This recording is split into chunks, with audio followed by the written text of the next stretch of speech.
Nous sommes de retour sur le plateau d'Info 10 pour un focus. Comme d'habitude, nous aborderons le thème des nouvelles technologies, mais également de l'entrepreneuriat et notamment avec des jeunes. Donc avec nous sur le plateau, nous avons donc Miguel, encore une fois présent. Bonsoir Miguel. Bonsoir Ophélie, bonsoir la Guadeloupe. Merci d'être là. Bonsoir Daryl. Bonsoir Ophélie, bonsoir la Guadeloupe. Et nous avons également avec nous Nora Peter, qui est fondatrice de l'agence de communication et marketing PN Consulting. Bonsoir Ophélie. Bonsoir et bienvenue. Merci d'être présente sur notre plateau. Merci beaucoup. Et nous avons également Laurent Louisor, auto-entrepreneur. Vous gérez une structure de conseil aux entreprises, formation et accompagnement coaching. Exactement. Très bien. Merci à vous deux d'être présents sur notre plateau et d'avoir accepté notre invitation. Merci. Avant de parler entrepreneuriat et jeunesse, on va un peu parler nouvelles technologies. Il y a très récemment Mark Zuckerberg qui a annoncé travailler sur des systèmes capable de rivaliser avec l'intelligence humaine. On appelle ça l'intelligence artificielle générale. Est-ce qu'on doit en avoir peur ? Alors, si on peut mettre l'image de ce cher monsieur, que je pense que ceux qui utilisent Facebook connaissent très bien. En fait, Mark Zuckerberg en a profité justement au cours de ce week-end de présenter justement une application, enfin une intelligence artificielle qui s'appelle Llama 2, qui pour lui sera celle qui va rivaliser avec bientôt ChatGPT que nous connaissons actuellement, et que actuellement son équipe et lui sont en train d'élaborer une sorte d'intelligence artificielle dite générale qui sera, là où ça fait beaucoup de bruit, sera open source. Alors déjà, il faut bien comprendre que Llama 2 est actuellement open source. C'est une sorte de ChatGPT, mais que vous pouvez utiliser sur votre ordinateur. Et il suffit juste de les télécharger. De là, vous le paramétrez comme vous le souhaitez et vous pouvez obtenir un ChatGPT gratuit, pour le coup, ce qui est déjà quelque chose d'assez énorme. Et le fait que Llama 3 soit annoncé comme quelque chose, une intelligence artificielle générale, et c'est là où je vais rentrer dans les détails, en fait, il s'agit, plus némement parlant, que c'est une IA qui a été conçue, qui va être conçue en tout cas, pour être capable de résoudre toutes les problématiques qui existent dans notre quotidien. C'est-à-dire que là, actuellement, les intelligences artificielles sont spécialisées dans des domaines. C'est-à-dire, par exemple, ChatGPT, c'est dans tout ce qui est rédaction de texte. On a celui de Midjourney, que certains peut-être connaissent, qui est dans la création d'images, et etc., etc. Il y a Gnome qui est conçu dans les laboratoires, par exemple, pour créer de nouveaux types de matériaux. Et tout ça, en fait, ce sont des IA qui sont spécialisées dans le domaine. Là, on rentre dans un cadre où cette IA sera capable, lorsqu'on lui donne une problématique, elle va chercher toutes les solutions possibles et pourra être capable de dire, ben voilà la solution la plus adéquate parmi ce champ de domaine. On pourrait lui donner, lui demander comment on pourrait résoudre certaines problématiques écologiques, ben il serait capable de le résoudre. Certaines problématiques mathématiques, pareil, il serait capable de le résoudre.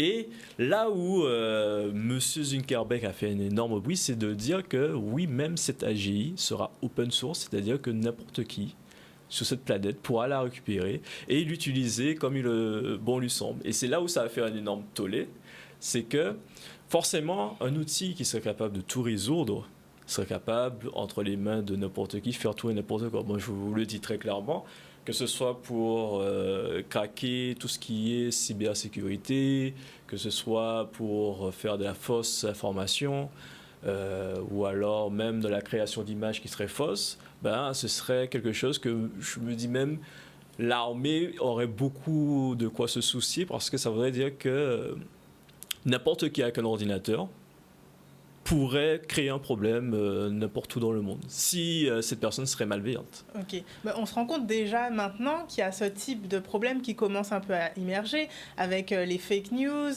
aussi les images créées justement par ces IA. Là, ce serait un problème qui serait décuplé ? Ben, ce serait décuplé du fait qu'elle serait capable de s'adapter à tout. Donc, quelque chose qui serait capable...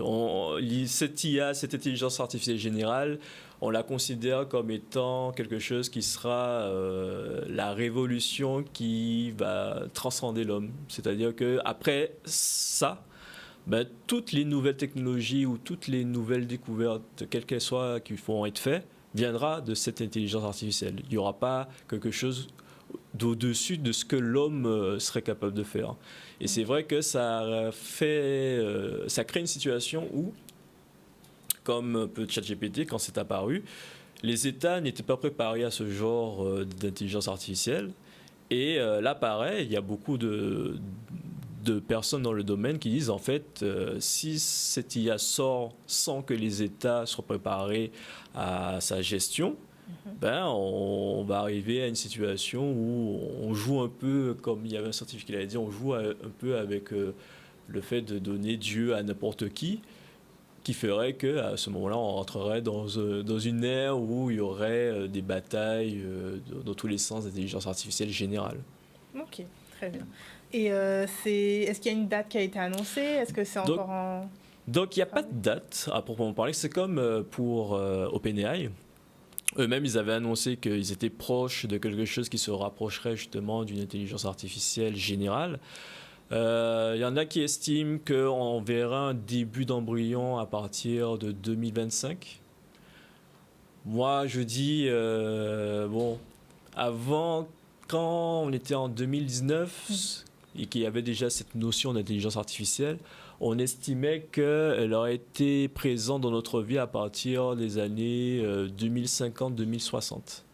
Là, depuis que ChatGPT est apparu et qu'il y a eu un énorme progrès, on estime que, bon, on aura le début de quelque chose, on sera autour de 2025 et 2028. Après, le seul souci qu'il y a avec ce genre d'intelligence artificielle, en fait, c'est que elle est très, très, très gourmande en énergie parce que la puissance de calcul qu'elle a besoin pour résoudre des problématiques fait qu'il faut lui donner suffisamment d'énergie et de serveurs pour que cela puisse se faire. Et au fur et à mesure de son entraînement, ben là, elle pourra devenir de plus en plus performante. Elle pourra s'auto-corriger. D'ailleurs, c'est ça la force de cette intelligence artificielle, c'est qu'elle peut se corriger au fur et à mesure de sa progression et de faire en sorte d'être à la perfection de ce qu'on lui demande, en fait.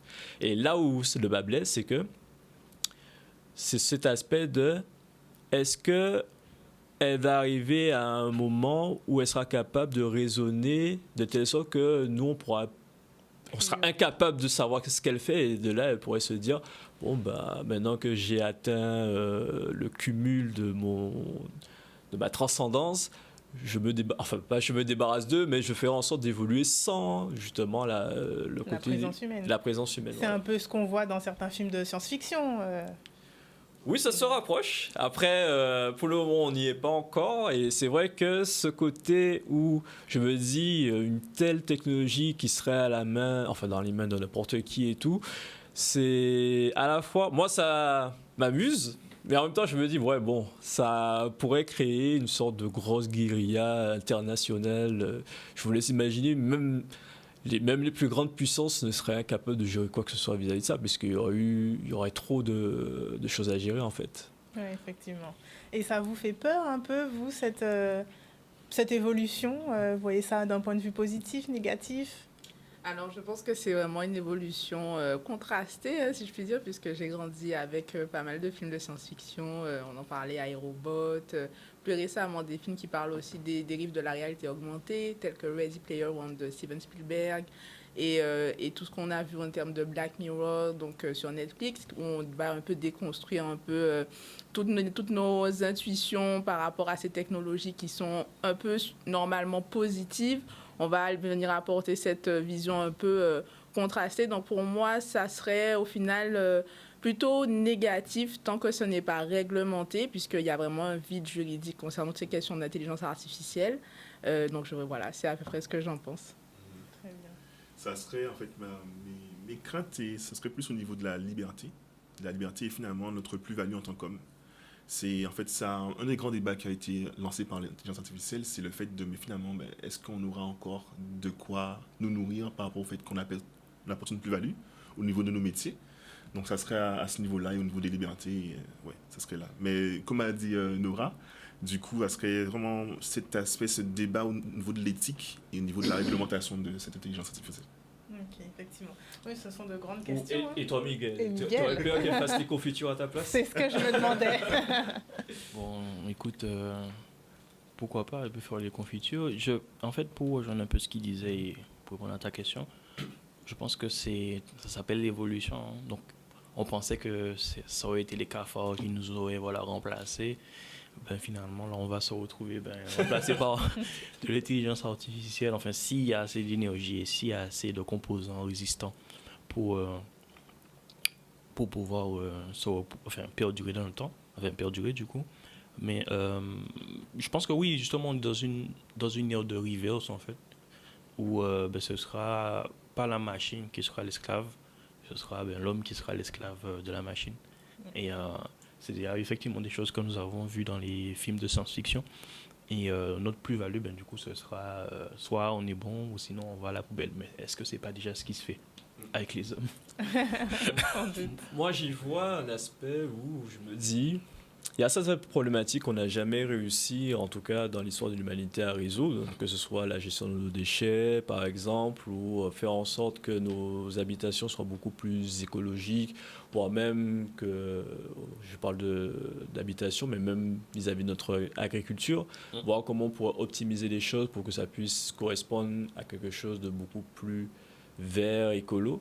Ça, ce serait une possibilité que cette IA pourrait résoudre certaines problématiques, même le chlordécone par exemple, elle pourrait trouver justement un moyen de pouvoir résoudre cette problématique-là. Et c'est vrai que là où je dis souvent, le souci de l'intelligence artificielle, c'est de savoir qui l'a en fait. À partir de là, quand tu sais qui l'a, tu sais que tu peux faire un grand pas en avant pour faire en sorte de rendre le monde meilleur, comme tu le disais en off un moment, ou alors de faire en sorte que le monde court dans une sorte de destruction interne et tout. Donc ça dépendra surtout de comment, au-delà des États, mais comment chaque individu, de manière individuelle, voudra la mettre en place pour pouvoir, soit oui ou non, résoudre des problématiques au sein de notre quotidien, au sein même de l'humanité. Oui, tout à fait. En fait, je pense que quand même, tout va dépendre de l'échelle de pouvoir, en vérité. En gros, par exemple, par rapport à l'exemple de l'agriculture, une agriculture plus intéressante pour l'humanité, je pense que même au niveau des ancêtres, que ce soit en Guadeloupe ou même en Europe ou autre, il y avait déjà des connaissances en agriculture qui permettaient de faire les choses perdurer. Et une agriculture durable qui était, on va dire, agroécologique, avec des systèmes tournants, etc. Et ce sont des systèmes qui se mettent en place dans certains milieux agricoles pour, je dirais, des questions d'éthique, parce qu'ils ont des convictions, etc. Mais ce n'est pas quelque chose qui est mis en place de façon générale et globale, parce que finalement, ce type d'agriculture, du coup, génère en fait des pertes de marché pour d'autres industriels. Donc en fait, cette IA, comme tu dis, effectivement pour répondre à cette problématique et rendre par exemple l'aspect agroécologique un petit peu plus rentable, on va dire, pour justement ces industriels qui aiment bien la rentabilité. Et je finirai sur ça. C'est vrai que je ne l'ai pas dit, mais cette course, actuellement, il y a une course justement à l'intelligence artificielle générale par les différents États du monde, notamment les États-Unis, la Russie et la Chine, parce qu'ils estiment que le premier pays qui pourra mettre ça en circulation sera celui qui pourra déjà donner la tempo aux autres nations du monde, puisque si j'ai ce genre d'outils à ma disposition, je peux très bien dire aux gens, bon, ben maintenant, nos armes seront beaucoup plus sophistiquées, nous serons capables de générer beaucoup plus de profits, on pourra mieux contrôler notre population parce qu'il y aura aussi la possibilité d'avoir une meilleure gestion de masse, et, etc., etc. D'ailleurs, il y avait un militaire, je me rappellerai de ce qu'il a dit, lui, il disait... Oui, sa seule crainte, il disait, lui, s'il met ça en fonction, il veut pouvoir le contrôler quand il le souhaite. Et sinon, à part ça, il voyait le côté, voilà, l'avantage de ça, on pourra faire en sorte en fait que nos armes, nos munitions soient utilisées de manière beaucoup plus chirurgicale qu'actuellement, parce que là, on pourra vraiment cibler des personnes atypiques. Et là, j'étais là, ah ouais, en gros, il disait, nos guerres seront beaucoup plus propres. Et je suis là, d'accord. Ah, mais t'avais pas vu le mini-drone, micro-drone en Ukraine, là? Je sais pas, un espèce de micro-drone qui est piloté par une intelligence artificielle. Je sais pas si c'est un Oui, c'est en Ukraine. Et, qu'ils l'ont- ça arrive là comme ça et ça explose et tu meurs. Ouais, non, mais personne à côté de- c'est pour ça qu'ils te disent, ouais, ils veulent faire en sorte que la guerre soit beaucoup plus propre et que. Alors, l'idée, c'est si on peut se débarrasser des guerriers sans faire des pertes civiles, bah, ils se disent, bah, let's go. Enfin, en tout cas, du point de vue militaire, je dis ça. Mais en vérité, de point de vue Voilà, le militaire, lui, journalistique et politique et tout ce que tu veux, les dégâts à côté, c'est vraiment plus ça qui fait la pression que les pertes militaires. Les pertes de civils, ça a plus de pression que des pertes. Voilà, et c'est ce qui fait Parce que que souvent. on va dire on a perdu 1000 soldats, les gens vont dire ouais, ok, bon, ils étaient partis pour ça là-bas. Ouais, voilà. Oh mon dieu. Non, mais ce n'est pas ça que je pense. Je veux Non, te non, dire, mais je pense que- d'un point de vue politique, Oui, c'est comme oui. ça que ça fonctionne. Et à partir d'un moment où un président ou autre va voir qu'il a des pertes civiles, ben c'est là qu'il va peut-être essayer de. Enfin, je dis il, c'est pas, il n'est pas tout seul, hein, il a décidé. Mais cette guerre propre, je demande à. Non, je demande pas à voir en fait. Je demande pas à voir. Mais le côté agriculture, oui, je demande à voir. Tu En vois. tout cas, je sais que dans chaque domaine, même au niveau de la médecine, par exemple, il pourrait avoir une énorme évolution sur tout ce qui est détection de cancer, résolution de certains virus que nous connaissons, qui pourraient une bonne fois pour toutes résolus. Et ça, au moins, ça nous ouvre des champs de possibilités immenses. Et je ne sais pas si les gens se rappellent, j'avais parlé déjà rien que de Gnome, qui est une intelligence artificielle qui est spécialisée dans la création de matériaux. J'avais montré qu'au bout de 2 mois, cette IA avait réussi à découvrir plus de 3 millions de nouveaux matériaux inconnus à ce jour. Et parmi les 3 millions, par rapport aux capacités que nous avons, il y en a 400 000 qui pouvaient être utilisés grâce aux technologies que nous avons actuellement. Et ces 400 000, par rapport à comment nous on fait notre système de recherche, c'était un bond de 800 ans en avant. Alors, pour vous dire que déjà, si on arrive à atteindre des siècles de connaissances en plus, ben là, avec ce genre d'IA, là, on va franchir des caps qui fera que là, on parlera de millénaires d'avance sur certaines choses. Et c'est là où il faudra vraiment qu'on apprenne, vu qu'elle sera beaucoup plus rapide que nous, à faire en sorte de suivre en lui faisant faire pause, la cadence qu'elle impose, etc., pour essayer de ne pas être trop à la traîne. Parce que l'idée, ce n'est pas de faire une IA qui soit en cavale, qu'elle fasse ce qu'elle veut, etc. Et l'idée, c'est qu'elle avance en même temps que nous pour qu'on puisse justement devenir juste meilleur, en fait, dans différents domaines que nous rencontrons, certaines problématiques que nous rencontrons, pour faire en sorte qu'on ait enfin une meilleure gestion de cette planète, si je pourrais dire ça comme ça. Voilà. Mais moi, je sais quand même que Daryl, l'intelligence artificielle est censée être entre guillemets plus intelligente que nous, puisqu'on a des limites et forcément l'IA n'a pas de limites. Enfin, une IA bien faite en tout cas. Et c'est bien de penser comme ça de façon utopique. Utopique, hein, et tu sais très bien que vu l'IA est bien faite, elle sera forcément plus intelligente que nous. Quand tu lui mets des conditions ou pas, elle va trouver une solution. Elle va même te faire croire qu'elle est limitée. Par exemple. Tu te rappelles de chaque GPT qui te disait oui, je pouvais pas faire ça, et alors qu'en vérité, il pouvait le faire, c'est juste qu'il avait des restrictions. On lui a mis des restrictions, et c'est Oui, mais le fait qu'elle a des restrictions. C'est-à-dire que là, t'as plein d'informations devant toi qui sont accessibles en tant qu'utilisateur. Et il y a une barrière, une soi-disant fausse barrière. L'IA, elle est capable de faire plus de choses, mais elle est restreinte. Mais c'est-à-dire qu'en elle-même, elle est capable de faire plus de choses. Je me suis moi-même perdu. Tu vois, si j'étais une IA, j'aurais pu t'expliquer ça, mon frère.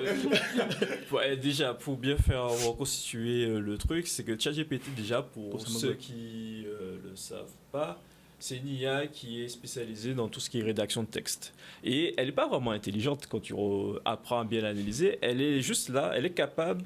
Elle fait des suites logiques, oui. Ouais, voilà, elle fait des suites logiques, elle fait beaucoup de probabilités en fait. Par exemple, si tu lui dis que de quelle couleur est le ciel, elle va déterminer que, ok, avant de me répondre, elle va me dire le à 90%, ciel c'est à 90% la suite logique, le ciel est bleu. Donc à chaque mot qu'elle fait en fait, elle se dira que oui, tel mot a tant de probabilités de sortir. Donc c'est comme ça qu'elle rédige. D'où le fait que... ce que fait un enfant quand il est en train de réciter sa leçon en face de ses parents. Hein? Et encore, il faudrait demander à un psychologue, une personne vraiment douée dans ça. Bah oui, pour- on te demande, t'es petit, réciter une Quand leçon, on te pose une question aussi, est-ce qu'on généralement, on te un dit plus de un? répondre, Tu vois, bon, selon ce que j'ai retenu, d'après moi, 1 plus 1, ça fait 2, tu vois. Tu regardes si c'est la bonne réponse. C'est la bonne réponse, tu vois. Ouais, on pourrait raisonner de cette manière-là. Après, un enfant, lui, il commence avec aucune connaissance, tu vois, alors que elle, on lui a donné un amas de connaissances. C'est à peu près, on lui a donné à peu près 30 milliards de mots à étudier, et à partir de là, elle essaie de savoir quel est le truc qui est censé s'embriquer les unes avec les autres. Et c'est vrai que Mais on effectivement, n'a l'a pas tout ça dans restreint. notre tête. On n'a pas tout ça dans la tête, ça c'est vrai. Et c'est vrai que là, On il ne faut peut pas l'avoir. on n'a pas assez de temps, surtout. Mais c'est dit surtout pas le assez, fait que, effectivement, on l'a restreint pour des raisons d'anthologie et de faire en sorte qu'elle ne te dise pas tout et n'importe quoi. Parce qu'effectivement, si on la laissait dire tout et n'importe quoi, elle pourrait te sortir des choses vraiment extravagantes. Et l'idée, c'est de faire cet aspect de, comme le dit OpenAI, faire en sorte que les choses soient bien cadrées. Et d'où le fait qu'il y a tout le temps des mises à jour. Et à chaque fois, moi-même, j'essaie de les casser pour voir est-ce que je peux réussir à lui faire dire des choses qu'il n'est pas censé pouvoir dire. Mais ça, c'est un peu spécifique. ouais, c'est devenu beaucoup de plus spécifique. Et d'ailleurs, il a même été reproché qu'à force de lui mettre autant de contraintes, c'est devenu un petit peu moins performant, Ouais, effectivement. exactement. En plus, ça prend du temps maintenant. Donc voilà. Donc voilà, c'est pour ce sujet. Oui, tu voulais dire un Mais truc juste pour revenir sur ce que je disais, parce que je ne veux pas rester sur une défaite quand même. Ah, mais non, Non, mais je voulais te dire par rapport à la fameuse barrière, la fameuse limite qu'on met, et vous allez me dire si vous êtes d'accord avec moi ou pas, ça n'en fait pas une IA moins performante. Ça veut dire qu'en soi, elle, si elle continue d'apprendre, elle emmagasine. Donc ça je peux divulguer, ça je ne peux pas divulguer, mais au final, en elle-même... Elle en a quand même, elle connaît des choses. Elle connaît des choses. Elle ne peut pas tout Voilà. dire. Tout, Donc ouais. à n'importe quel moment, on se dit, bon, je vais à côté, et je laisse une petite copie de moi là comme ça. Bon, après, c'est pas physique, hein, une intelligence artificielle, mais on se comprend qu'on dit ça. Et c'est ce dont je crois. Ben là, il faudrait qu'elle sorte de sa spécialisation, c'est-à-dire le texte. Et à ce moment-là, si elle arrive à sortir de sa spécialité, ben là, qu'elle rentre dans le cadre de savoir programmer sa personne, etc., savoir être capable de s'enregistrer. Là, effectivement, on rentrerait dans ce... Pour le moment, on n'est pas encore dans ce cas de figure. Mais il peut faire des programmes, ça n'a pas ni sens, ça n'a ni bon sens, ça n'y pas bon sens. Mais elle propose justement des langages de programmation, mais quand tu regardes bien, elle te le propose, mais elle ne peut pas les lancer d'elle-même. Tu lui demanderais de lancer le programme. Parce qu'elle n'est pas sur Internet. Ouais, oui, maintenant il est sur Internet. Mais il n'a pas d'exécuteur. Bon, oui, c'est pas grave. Ce sera pour le prochain round. Pour revenir sur le sujet, voilà. C'était pour introduire cela. Et je suis d'accord pour passer sur la deuxième partie de l'émission, sur justement l'entrepreneuriat et la jeunesse. Surtout que, comme on s'était quitté la dernière fois, justement, il y avait le concours dont je faisais partie, Famille Youth, où on mettait en avant l'entrepreneuriat, et je me disais que c'est vrai que c'est un aspect qu'on ne met pas suffisamment en lumière, c'est-à-dire l'entrepreneuriat fait par les jeunes. Et c'est là où j'en ai appris qu'il y en avait énormément, dont justement Laurent et Nora, et justement... Si l'émission... Il nous restera quelques minutes avant la pause. On va un petit peu aborder le sujet. Et justement, sur la question, qu'est-ce qui vous a poussé à entreprendre ? D'accord, très bien. Merci de nous donner la parole. Je dirais tout d'abord, ce qui m'a en tout cas motivée, c'était un déclic que j'ai eu j'ai eu une expérience professionnelle de peut-être 6 mois environ à Sainte-Lucie, et c'est vraiment là où j'ai eu mon déclic entrepreneurial, puisque je me suis rendu compte que sur un territoire, au final... Saint-Lucien, où il y a des contraintes pour moi qui sont plus importantes que nous en tant qu'Antillais, donc rattachés d'une certaine manière à la France hexagonale. Les gens avaient une force de création, une force de détermination, de s'en sortir. Tout le monde est entrepreneur, littéralement. Tout le monde a quelque chose à côté de son activité principale, parce qu'ils savent que le pouvoir, en fait, il est entre leurs mains, que s'ils ne s'aident pas, personne ne va les aider. Et le fait de voir au final cette force de création, ça a été mon déclic pour enfin me lancer. parce que je me suis rendu compte que, au final, on était très chanceux chez nous déjà et qu'il n'y avait aucune raison d'avoir peur de se lancer en étant entouré et encadré et accompagné comme on l'est en étant français. Donc ça a été mon déclic et puis j'aurais dit tout simplement une envie de nouveaux challenges, une envie de pouvoir explorer des idées que j'avais et qui nécessitaient peut-être plus de réflexion pour moi à la base. J'ai décidé que c'était le moment et je me suis lancée à mon retour en Guadeloupe directement. Donc, voilà. Très bien. Donc vous avez un peu aussi sauté le pas parce que souvent c'est ce qu'on entend, les entrepreneurs, il y a toujours un peu au début la peur. Donc vous avez aussi laissé un peu cette peur de côté, vous avez été inspiré par d'autres entrepreneurs. Exactement, je dirais qu'il y a vraiment toujours des mentors qui viennent se présenter à nous, même quand on ne les cherche pas, mais des gens qui viennent et qui vous apprennent un peu comment gérer cette peur, comment gérer cette pression et qui vont venir un peu apporter des réponses à des questions qu'on se pose sous l'angoisse, etc. Et au final, il appartient qu'à nous d'entendre ces réponses qui viennent à nous ou encore une fois de les mettre sous le tapis et de rester dans sa zone de confort. Et je pense que vu que j'étais déjà dans une démarche où je suis sortie de ma zone de confort en allant à Sainte-Lucie, c'était un peu dans la continuité de ma démarche de revenir et de retranscrire au final ce que j'avais appris de cette expérience, puisque c'était ça le but, c'était d'apporter quelque chose à la maison et j'ai apporté du coup cet esprit entrepreneurial et j'ai laissé les peurs là-bas aussi. Très bien, c'est une belle histoire. On reviendra justement sur le domaine dans lequel vous entreprenez.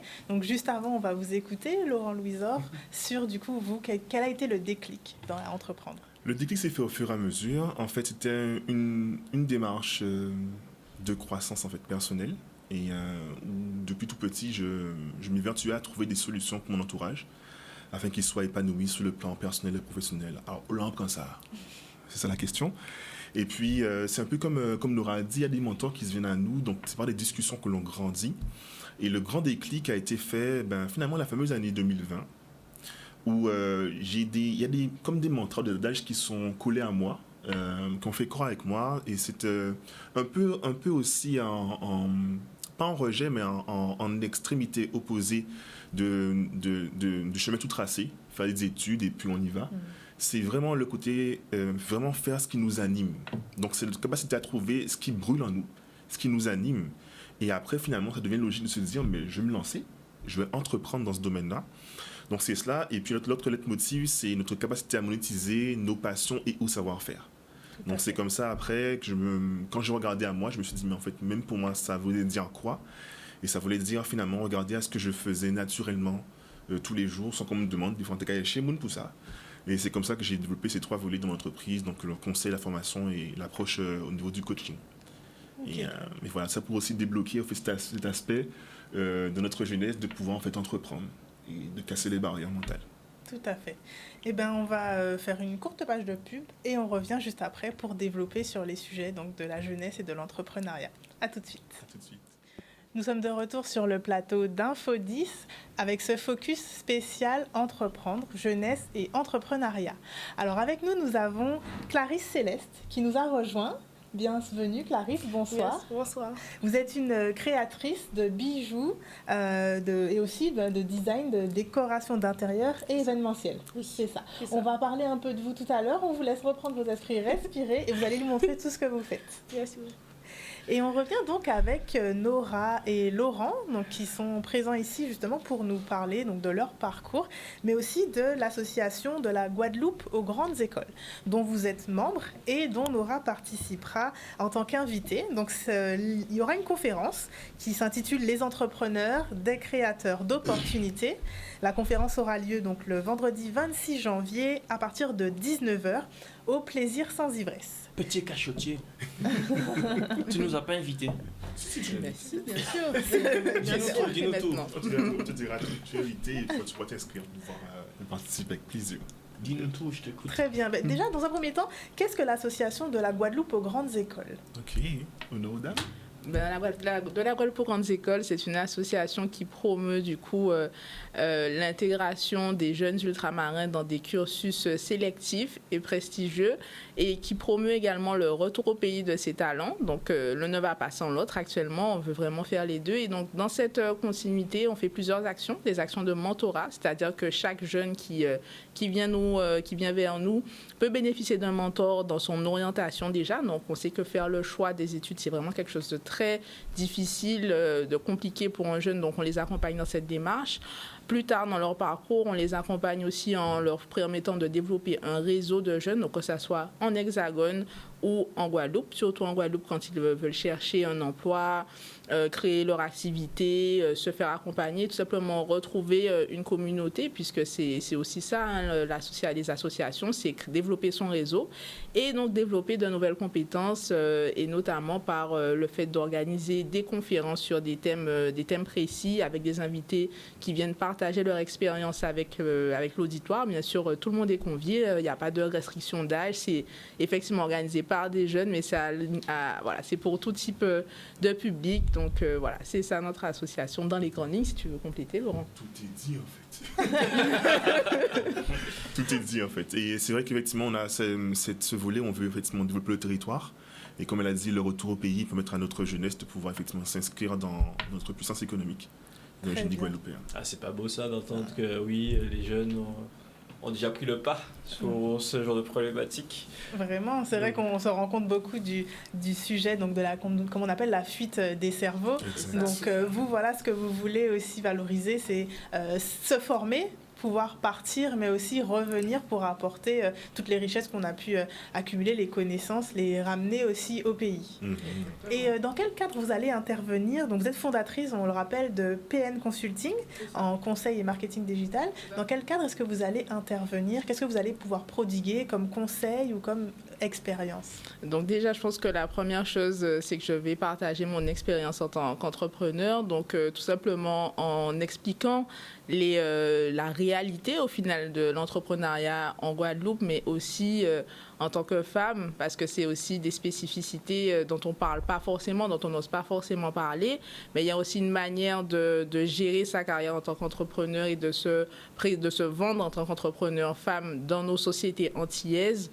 Donc ça, c'est vraiment, je pense, ce que je vais pouvoir apporter, et puis tout simplement partager un peu mon expertise dans le domaine du marketing et de la communication, particulièrement dans la communication, qui est un peu ma spécialité, pour un peu, j'espère, susciter des vocations, encourager les personnes qui seraient intéressées mais qui n'oseraient pas aller dans ce domaine qui est réputé comme étant un peu bouché en ce moment, à tenter quand même le pas et à faire comprendre qu'il y a de nombreuses opportunités qui ne sont pas forcément visibles, mais qu'il y a énormément de manières de communiquer et notamment de manière éthique, et c'est ce qu'on promeut chez PN Consulting, la communication éthique et responsable.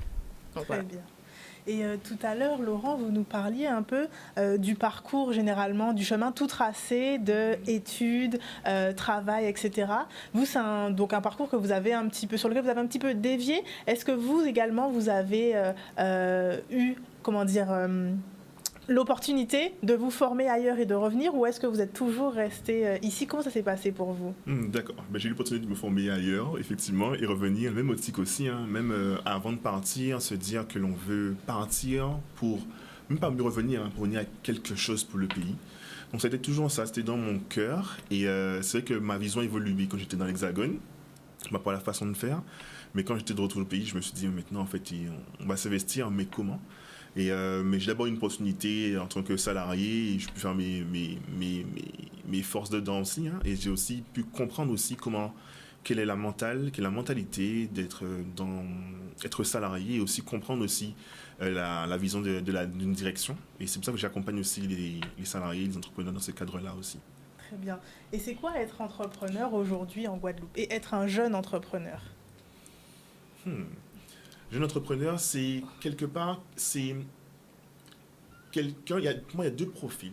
Il y a le profil qui, entre guillemets, comme je disais tout à l'heure, ça l'anime, ça brûle en lui. Il se dit que je vais apporter cela au pays. Et il y a d'autres qui sont plus dans le sens de l'opportunité. C'est-à-dire qu'ils sentent qu'il y a quelque chose à faire et qui s'investissent avec des moyens que l'on a, qu'on appelle l'étude de marché, non pas sur l'autre, mais des moyens que l'on a pour pouvoir voir effectivement est-ce que c'est viable et est-ce que je pourrais m'investir dedans. Donc il y a peut-être grossièrement d'autres profils comme ça, il y en a d'autres, mais voilà, ceux qui sont dans la vibration, comme certains le disent, et d'autres dans l'opportunité. Et des fois, c'est un peu des deux. Et du coup, c'est quoi la différence pour vous entre l'entrepreneuriat et le salariat? C'est une vraie question. C'est une excellente question. Je dirais même le salariat de responsabilité, comme ça. D'accord. Voilà. De mon expérience, c'est vraiment au final une sensation de se sentir utile, mais au-delà d'être utile pour quelqu'un, c'est être utile déjà à soi-même. Pour moi, c'est vraiment cette sensation-là que j'ai eue quand je me suis lancée. Là, je vais vraiment pouvoir investir sur moi et ne plus investir sur quelqu'un d'autre. Donc, je dirais que c'est ça. Mais au final, le côté salariat, c'est aussi quelque chose qui est très, très valorisant parce qu'il y a quand même de belles valeurs dans le salariat comme voilà, la loyauté, le fait, une forme de détermination et de sens du dépassement de soi aussi. C'est des choses c'est des qualités qui sont transverses aux deux mondes, parce que je dirais quand même que c'est deux mondes. Et je dirais que par contre, oui, la différence vraiment que j'ai ressentie au niveau entrepreneur, c'est vraiment le fait que je pouvais plus me projeter, parce que c'était moi qui, au final, qui allait décider mes prochaines étapes et la sensation que plus personne n'avait vraiment à décider pour moi. C'est une sensation, parce que dans le fond, on a des contraintes qui font qu'on est toujours, au final... on a toujours des difficultés qui seront extérieures à notre volonté, mais au moins, il y a cette boussole interne qui au final, est mieux régulée parce qu'elle part de nous. Il y a aussi des contraintes avec ça, le fait d'être un peu livré à soi-même aussi, le sentiment parfois de perdre ce sentiment de communauté quand on est salarié, parce qu'on a ses collègues, etc., et qu'on peut un peu être solidaire autour de la direction. Là, on n'a plus ça, là, on passe de l'autre côté. Il faut apprendre à gérer, mais c'est quelque chose qui me plaît, donc ça va. En parlant d'horloge, je vais poser peut-être une autre question.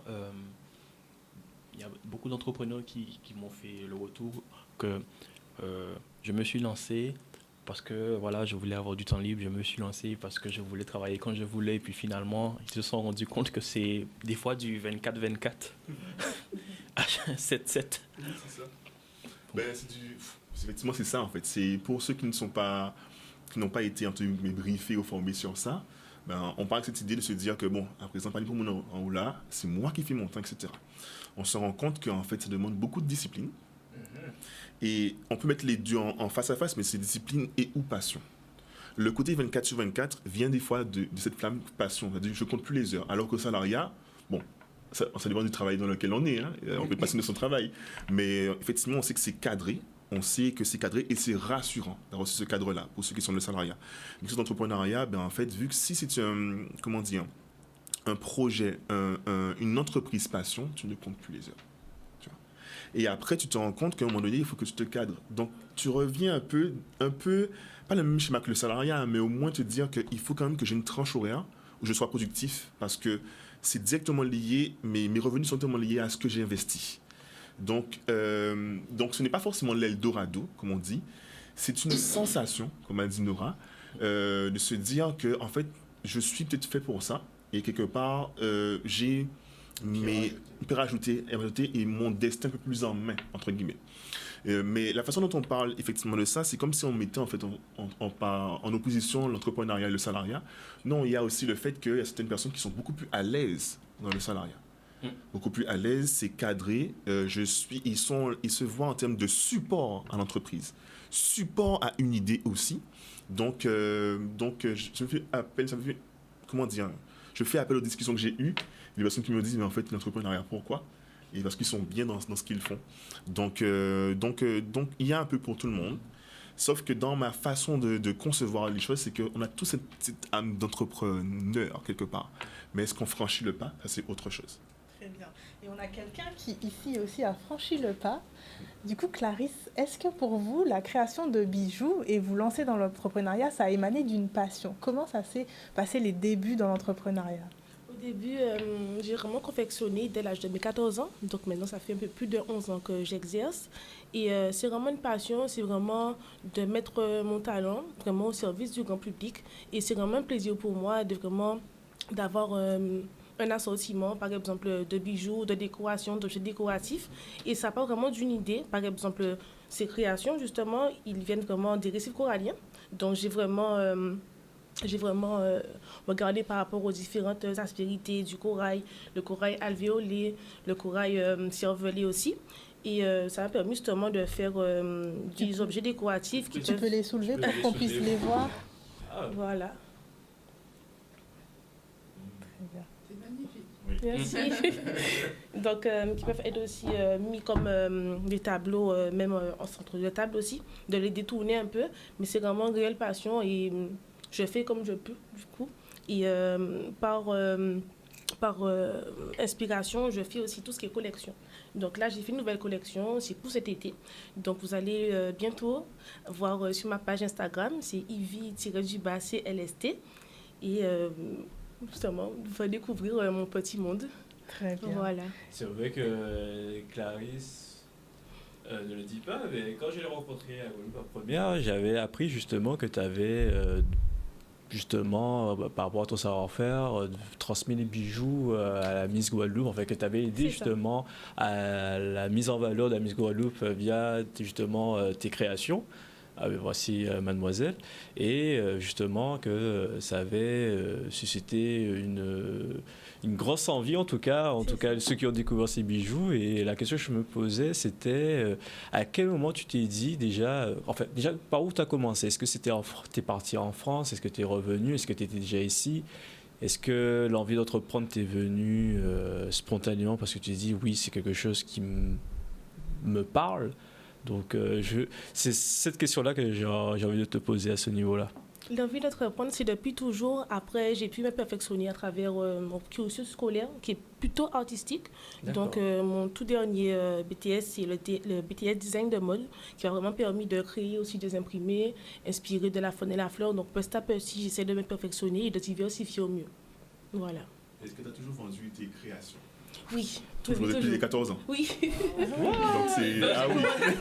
J'ai commencé dès le plus jeune âge. Ouais, celui-là, oui. ça m'a vraiment impressionné. C'est joli, hein. Les pots de...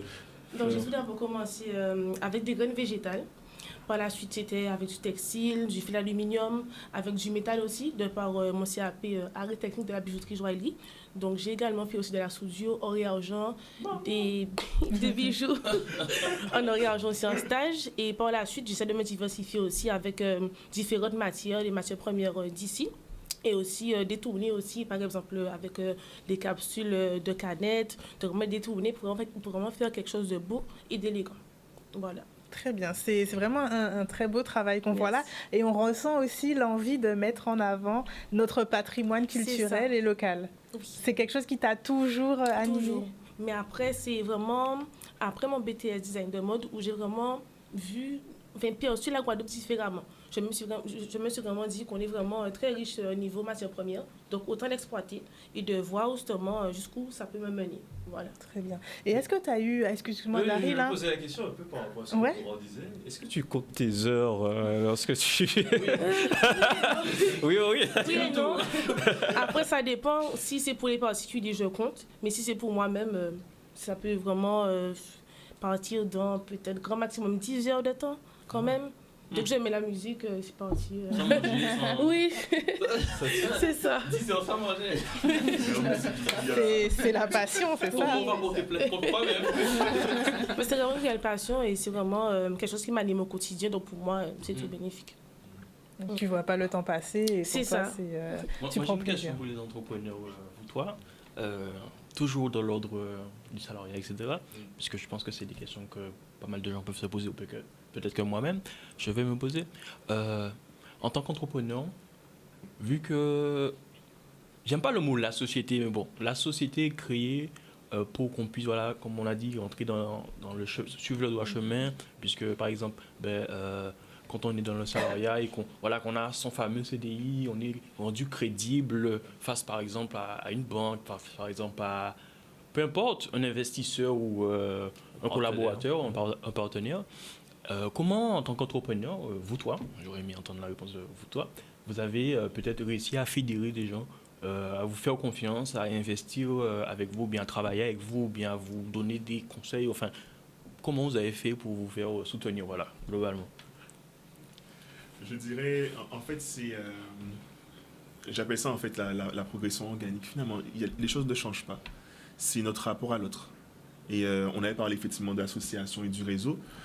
En fait, c'est le fait de pouvoir transmettre ce qui on est, transmettre notre passion, monter patte blanche, comme on a fait là maintenant, ou simplement, effectivement, convaincre sur notre valeur ajoutée, ce qu'on peut apporter à l'autre. Donc, je parle pour le côté organique et réseau, et je laisse la parole à Nora pour le côté, effectivement, digital, parce que j'ai appris beaucoup avec elle aussi. Et donc, c'est le côté, effectivement, pouvoir convaincre du monde et rentrer dans les bons réseaux aussi. Le networking aussi, on parle de ça, les after-work, en fait, tout ce qui nous permet finalement d'être ensemble, de fédérer et de finalement se vendre. C'est notre capacité à nous vendre, en fait.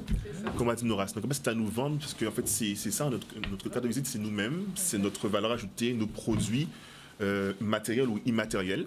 Et notre efficacité. Et voilà, et du coup, généralement, entre guillemets, en fonction de notre valeur ajoutée, en fonction de ce qu'on apporte à l'autre, c'est le bouche à oreille, c'est les bons réseaux. Ah, un tel dans ce réseau-là il me dit, mais j'ai pensé à toi parce que j'ai bénéficié de ce que tu m'as apporté. Et du coup, il fait tout son réseau derrière en bénéficie après. Et voilà. Du côté organique, entre guillemets. Mais c'est vrai que je vais rebondir sur ce que tu as dit, le réseau, la force du réseau, c'est vraiment ce qui aide, on va dire, dans cette période où, oui, on est un peu en décalage avec le monde autour de soi, etc. Je dirais vraiment s'entourer. Moi, je pense que l'associatif, ça m'aide énormément parce qu'en plus de mes engagements à DGGE, je suis aussi entraîneur d'un club de handball à Cap-Esther. Donc, c'est vraiment quelque chose qui me fait sortir de mon quotidien et qui me permet de donner, au final, aux autres sans espérer avoir un retour, parce que c'est peut-être ça, au final, qui m'embête des fois dans le côté entrepreneurial, c'est le côté de devoir vendre, se vendre et tout, quand c'est pas forcément notre nature profonde et qu'on est quelqu'un qui aime juste donner, au final. Donc, c'est vrai que, voilà, il y a vraiment cette force du réseau et d'être entouré, vraiment, pour moi, en numéro 1. Et je dirais aussi de pas hésiter à aller chercher des ressources pour se faire aider au niveau de ses compétences de savoir-être, c'est-à-dire développer ses qualités d'organisation, de lâcher prise, de gestion de projet. Pas forcément aller sur le côté technique, parce qu'on a tendance à vite fait se retrouver dans des formations techniques de choses qu'on sait déjà souvent. Voilà, je ne dénigre pas les formations, mais c'est vrai qu'il y a des formations de savoir-être pour moi qui aident à faire ça. Et notamment, j'ai eu la chance de me faire coacher par Laurent, donc la force du réseau associatif aussi, de me faire coacher par Laurent, qui m'a permis de recadrer mes objectifs, de me redonner la motivation, etc. Donc, ouais, c'est vrai que là, c'est ce que je verrais. Le réseau, encore et encore, ne pas rester seul, c'est ça. Et peut-être se reconstruire aussi un nouvel entourage, j'aurais dit peut-être très, très important, qui comprennent nos aspirations et qui nous accompagnent, nous poussent. Ça ne tombe pas forcément du ciel, des fois, il faut aller le chercher. Effectivement. Et pour vous, Clarisse, du coup, justement, moi, je me posais la question, est-ce que vous avez eu un entourage? Est-ce que vous avez été mentoré dans vos débuts d'entrepreneur? Comment c'était se lancer dans le bain? Au début, c'était ça, parce qu'en fait, la passion a toujours été là. C'était vraiment pour moi une évidence. Et par la suite, j'ai pu justement faire une formation qui m'a un peu mis par rapport à mes différentes idées, de me structurer et de pouvoir faire un plan d'affaires, vraiment pour visualiser le projet en globalité. Et aussi, par la suite, de montrer mon projet par rapport à ce plan d'affaires et d'avoir une meilleure vision pour une personne qui ne connaît pas forcément. Très bien. C'est vrai qu'on se rend compte que c'est vraiment très important de toujours structurer au début son projet, de structurer son entreprise. Et on va revenir un petit peu sur la conférence, puisque le thème, c'est quand même ça, les entrepreneurs. Donc, vous avez donc une conférence avec des questions-réponses et ensuite une masterclass dans laquelle vous proposez, de discuter, d'apprendre les bases d'un business plan. Est-ce que vous pouvez rapidement nous dire ce qu'est un business plan et quelles sont du coup les retombées? On est bientôt à la fin de l'émission, mais pour que les personnes se rendent compte de l'importance de tout ça et sans trop en dire, pour qu'ils puissent aussi participer à la conférence. C'est ça. Donc, il y a plein de surprises. En gros, on va vraiment vous donner toutes les bases pour vous sentir en confiance de monter votre projet après cette conférence. Donc, le business plan, c'est vraiment le document qui va cadrer un peu le projet et qui, au final, permet de se donner confiance parce que dès qu'on écrit quelque chose, selon moi, ça reste un peu gravé dans la pierre. C'est un peu plus qu'une idée déjà. Donc, on passe déjà au premier stade par ce business plan. Et puis, voilà, on va vous donner aussi des astuces pratiques, des conseils pratiques sur quels sont les secteurs porteurs localement à partir d'études très précises. Donc, c'est moi en plus qui me charge de ça. Donc, je sais que ça va être bien. Donc, je vous attends de manière à savoir dans quel secteur il y a des opportunités si jamais vous voulez vous lancer dans l'entrepreneuriat ou simplement trouver du travail aussi. Ça fonctionne pour les deux puisque qui dit entreprendre égale création d'opportunités, création d'emplois. C'est un système vertueux. Donc, on vous attend nombreux. Très bien. Donc, on le rappelle, la conférence, donc, elle aura lieu le 26 janvier à partir de 19 h au Plaisir sans ivresse. Donc, c'est à Jarry. Et si on pouvait mettre les contacts de Clarisse, justement, normalement, elle a sa carte de visite qui peut... Voilà, vous pouvez la suivre, l'appeler au 06 90 07 73 76. Et l'adresse mail, et surtout suivez-la sur sa page Instagram, Invie, CLST. Donc là, tu nous montres quoi exactement? Il s'agit de quoi? Donc ici, c'est parti d'une création textile, donc vraiment fait main, avec du tressage et des points de couture. Par la suite, j'ai intégré sur un tableau, et pour pouvoir aussi justement détourner ce textile fait main en décoration murale. Voilà. Comment ça s'appelle ce textile-là? J'ai l'impression qu'il est très en vogue, ce textile-là, mais j'oublie le nom. J'aurais dit visuellement, c'est bouclette. C'est ça. Ok. Eh bien, merci beaucoup. Félicitations. N'hésitez pas. Voilà, beaucoup. félicitations à vous trois pour votre travail, pour votre implication aussi De vous être lancé dans aussi. l'entrepreneuriat et de vous être lancé. Donc, n'hésitez pas à suivre Clarisse sur ses réseaux sociaux pour voir ce qu'elle fait, mais aussi pour vous fournir en bijoux, en accessoires et en décoration, et à suivre également Nora Peter et Laurent Louisor et à participer bien sûr à la conférence. Donc, nous sommes arrivés au terme de ce focus. Le JT revient demain à 18 h 30 avec un nouveau sujet focus. Merci de votre fidélité et excellente soirée sur Canal 10. Et encore merci à nos invités. Yes. Merci